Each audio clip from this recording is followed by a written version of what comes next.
Here in Moore, this was a doctor's office just over 48 hours ago when suddenly the tornado hit. There were 10 people inside. They decided the only way they were going to survive was to get underneath the desks and try and wait out the storm. When the roaring, when the rain, when the wind had all passed, all 10 people emerged, coming out from little hidey holes that they had found. How they survived, when you look at this, is absolutely incredible. Now, the Department of Homeland Security Secretary, Janet Napolitano, has been here to Moore, and she says that the federal government will do all they can to help with the cleanup. We will be here to stay. At some point, the cameras will leave. The national ones will leave first, then the local ones. But on behalf of President Obama and on behalf of FEMA, we will be here to stay until this recovery is complete. So you have our commitment on that. Now, it's estimated it'll cost somewhere in the region of $200 million to carry out the cleanup here. Insurers are already putting the cost of the tornado hitting Moore at somewhere in the region of $3 billion. There was a tornado here in 1999. It cost $1 billion to repair. In Joplin, in Missouri, there was a tornado 2 years ago. It's estimated that cost $2 billion. The people here know that it will be very expensive, but they also know that in Joplin, more than 160 people were killed. This was a tragic event here in Moore, but the people realise it could have been much, much worse.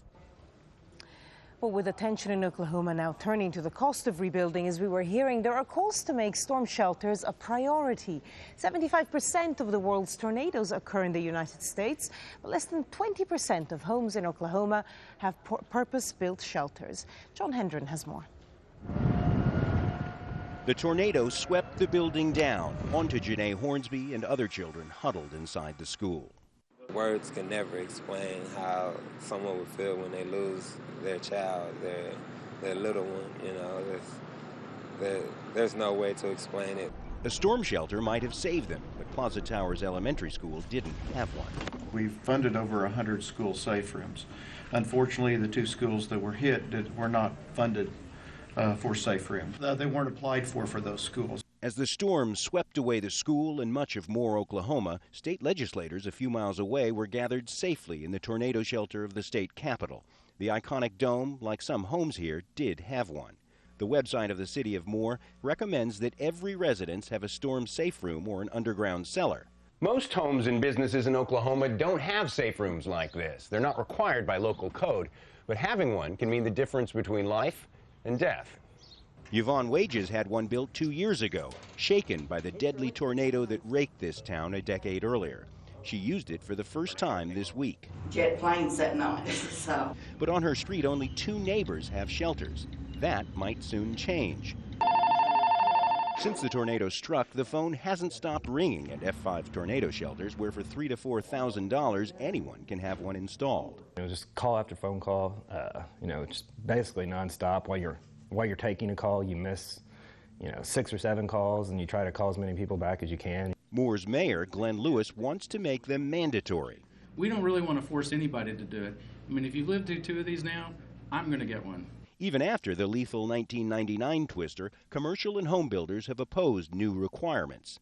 It remains to be seen whether the deaths of so many here in Tornado Alley makes a difference. John Hendren, Al Jazeera, Moore, Oklahoma.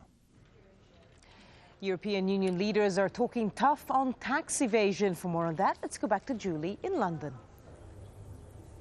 Barbara, thank you. Austria has joined other nations in calling for a crackdown. That's despite its secretive banking system. European leaders are meeting in Brussels to discuss how to stop big corporations from avoiding paying tax. It comes after several high-profile companies have been accused of dodging tax, especially here in the UK. Well, Al Jazeera's Simon McGregor-Wood is in Brussels. He says the EU wants to find a collective solution to the problem of tax avoidance. What they really want to do is to start opening up. They want to have lots more transparency, lots more clarity. They want something called automatic sharing of information.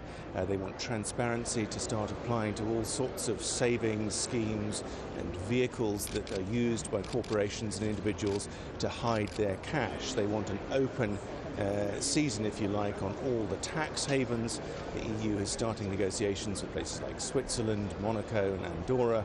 They want to tighten the rules on those individuals, and they also have a problem internally. There are countries within the EU that have lax tax regimes, and they do quite well out of them. Thank you very much. We're talking about Luxembourg and Austria, to a certain extent Ireland, places like the UK, with places like Isle of Man and the Channel Islands.